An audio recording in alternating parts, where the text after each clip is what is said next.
Hi there, roller skaters. This video is about how I learned how to do what's known as the Estro kick.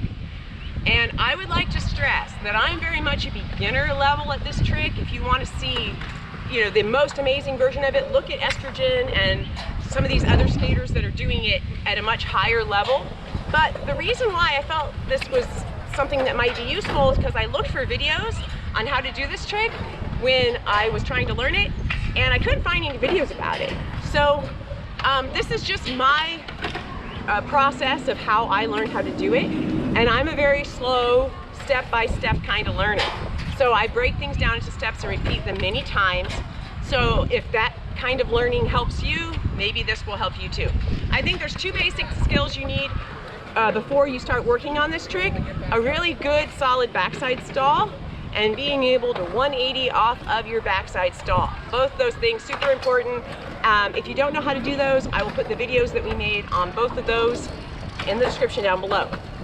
So once you have that, the next part is being able to do your backside stall onto one foot and kick the other foot back behind you. So when I'm doing my turn, I'm turning to the left, landing with the right foot on the coping and kicking the left foot back behind me. So if you turn the other way more naturally, feel free to, flip it around whatever way, but that's how I'm going to be showing it, right? So find yourself a nice little mini ramp.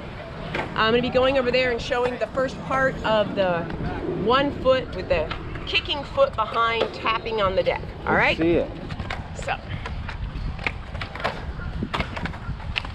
She drops in.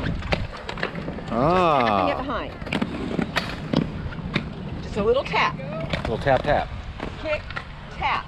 Try to work on suspending before you touch. Does that make sense? Kick, then touch. Ah, okay. Kick, then touch. Kick, then touch. Eventually, you might not have to touch. Oh, I still touched. Kick, no touch. Mm-hmm. Kick, no touch. Kick, no touch. Okay. So, I drilled that for forever, okay, before I went any further. But speeding it up a bit, once you get comfortable with that kick without touching, the next bit is to really start to turn the head and the shoulders to the direction you're turning. In my case, I'm turning to the left.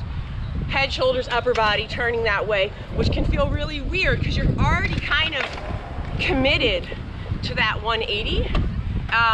I'll try to show that part of it. All right. So at first, when I started incorporating more of a turn, I'd be kind of going like this. Turn, and then going back. Ah. Turn. I'd still be touching, turning. Touching, turning. Try to work on the 180 off of that. Ah, Let's so you're try trying to that get again. comfortable with your backside of shoulders. Slightly touch, jump back in. Okay. All right.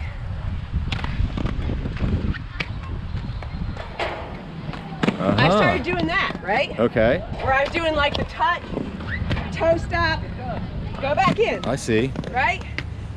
Okay. Then eventually, I was trying to take it away. Same movement. Ah. Let's try that again. Super hard. Jeez. Kick. Oh, I touched. Never mind. High risk trick. Kick, no touch. Kick, touch, turn. Kick, touch. I can see how touching gets you Kick, no touch. confidence. Kick, no touch, Oh. turn. All right.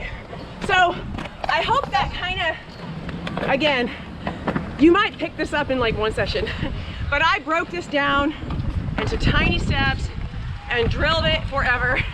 So that's just how I learned. So if that helps you, that's great. I hope so. Please let us know in the comments if it does, or if you have questions, or if you learned how to do this trick another way and you have some tips for us, that'd be great. And oh yeah, please wear whatever safety gear I usually always wear my knee pads.